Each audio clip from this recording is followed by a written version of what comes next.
Okay, so update tayo dito. Wakal sa may part na to. Ito yung red oak. So bali ito yung tinatawag natin 4-in-1. Ang haba na ito o lapad niya. Sabihin, kapag kukomputin mo yan, i-divide mo lang siya sa 0.16. So sampulan natin. Ngayon, kung napapansin nyo mga kamasta, meron siyang mga butas. Kasi nga, ngayon, dahil sa kinat natin, meron na tayong. So ngayon, gagawin lang natin dyan, bali, bubuuin lang natin yan. Ngayon, para hindi ka mahirapan, ay gumawa ka lang nito. Ayan, pang takip lang natin yan. Okay, so ayan, lalagyan lang naman na natin dito. Tapos dito, syempre, ito example lang natin mga kamasta. Para hindi pangit tingnan yung mga WPC. Kasi pangit pagka yung nakalagay lang na outlet, naka-usli o kaya nakalubog. So,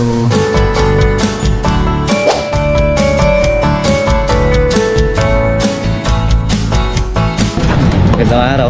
Panibagong araw tayo dito sa pwesto. Maya-maya pupunta tayo sa site, no? So, maraming salamat sa mga pumunta dito kahapon, although hindi tayo nakapag-vlog kahapon. So, maraming salamat sa gabay ng Panginoon syempre sa atin. At ngayon nga, panibagong araw para sa ating negosyo, mga kamasta. So, tara, samahan nyo ako ngayong araw na to. Ano naman po yung mga activities na yun at mga tips para sa ating mga projects. Tara, pupunta tayo sa project.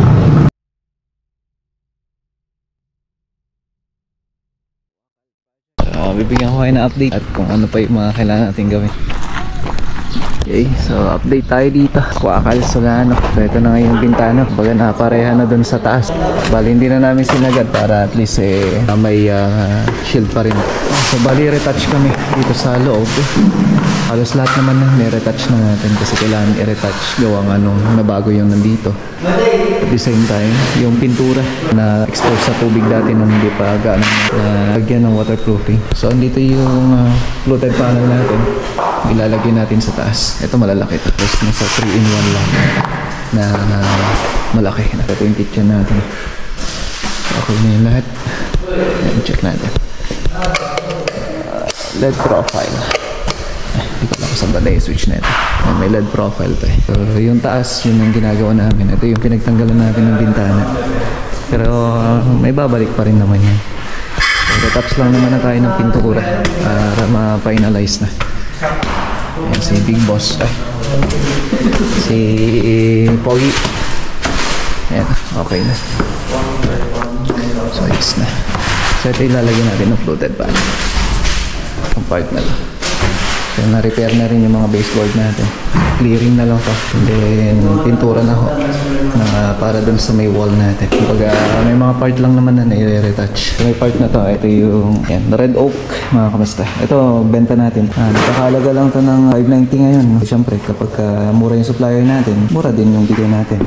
Pero siyempre maganda rin yung quality niya. So bali ito yung tinatawag natin 4-in-1. Kapag ka 4-in-1, sa dalawa, tatlo, apat. Yan. So, ang haba na ito, o lapad niya, 2.90.5. No? So, kaya 2.90. So, bali, sinasabi namin dito, 2.90. Tapos yung lapad niya, mas nasa 16 cm lang siya.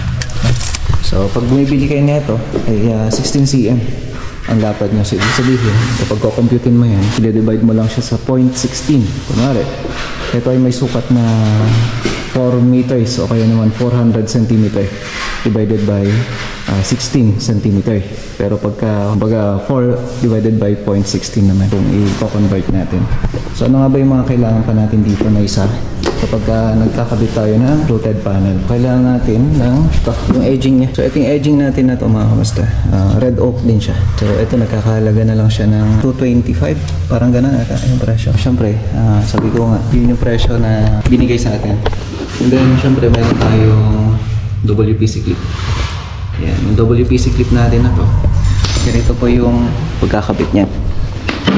Pwede rin i-drill natin, diretso na ho yan. Tapos screw natin ng yung flat yung head niya. O kaya yung black screw na wood, pwede po yun.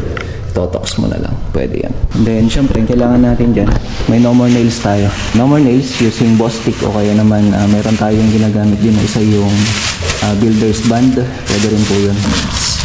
Bago natin siya i-install, lalagyan na muna natin ng normal nails dito, and then karagdagan yung WPC clip kasi alam niyo naman kapag hindi direct kasi sa semento, pagka may pintura kasi minsan yung pintura na yon kumakalas, kaya nga hindi ako kumpiyansa na puro normal nails lang ginagamit ninyo kapag nagkakabit kayo ng fluted panel o kaya kami yung nagkakabit. Kaya nga kung mapapansin niyo to, pinaprimeran lang natin to, kinuskus natin ng husto yan para madali na lang idikit yung fluted panel natin para mas malinis tayo tingnan. Paano nga ba natin naman iniiwasan yung mga ganito o kaya paano natin siya nilalagyan ng butas mga kamusta, no? So madali lang po yan. Meron tayong eto, gagamitin natin to, pwede natin siya i-angle, then ito yung gagamitin natin na kung saan pwede nyo ibutas lamang po yan. So sampulan natin.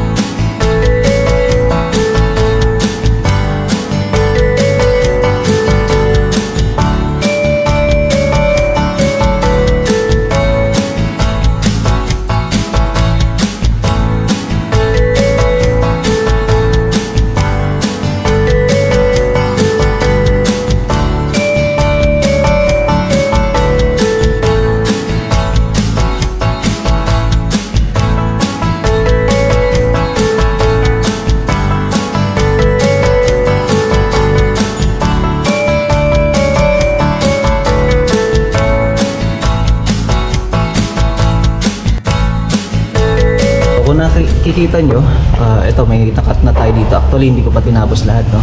Ngayon kung napapansin nyo mga kamusta, meron siyang mga butas kasi nga ang WPC may mga gap yan mga kamusta. Ngayon dahil sa kinat natin, meron na tayong pangtakip, lalo na kapag perfect yung pagkakalagay natin. Syempre hindi ka na makikita ng mga butas-butas dyan.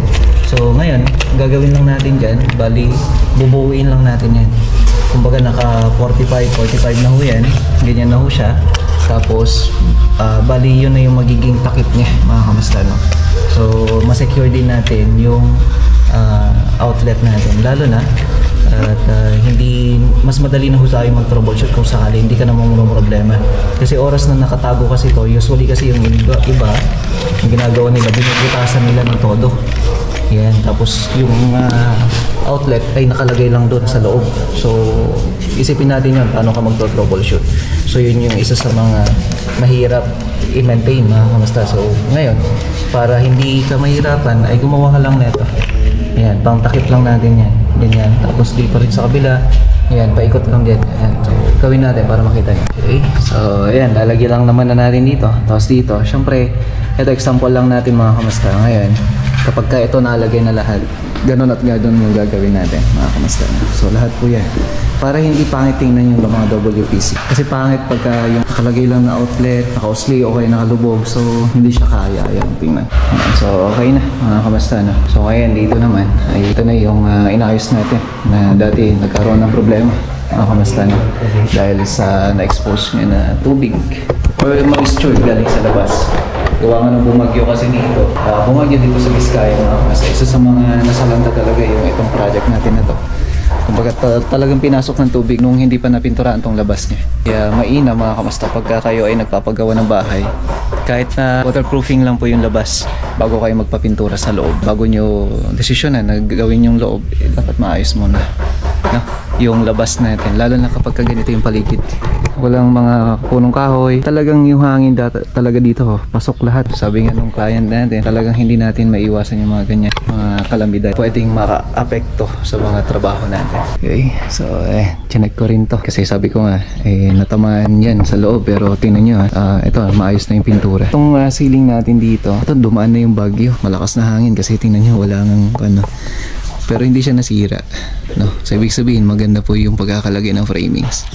So lagi ko sinasabi, kahit na gumamit ka ng mga PVC ceiling sa labas, ay po pwede po yan basta po malapit yung mga framings o kaya naman kumbaga matibay yung framing natin. Kasi kahit na paggamit mo ay spandrel, kung hindi matibay yung framings mo, useless lang din.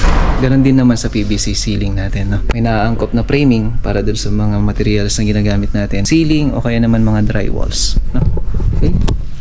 So ganun din dito, master's bedroom, ganun din natin maayos, pero sa ngayon okay naman na, finalization lang naman na. Abangan nyo na lang ito.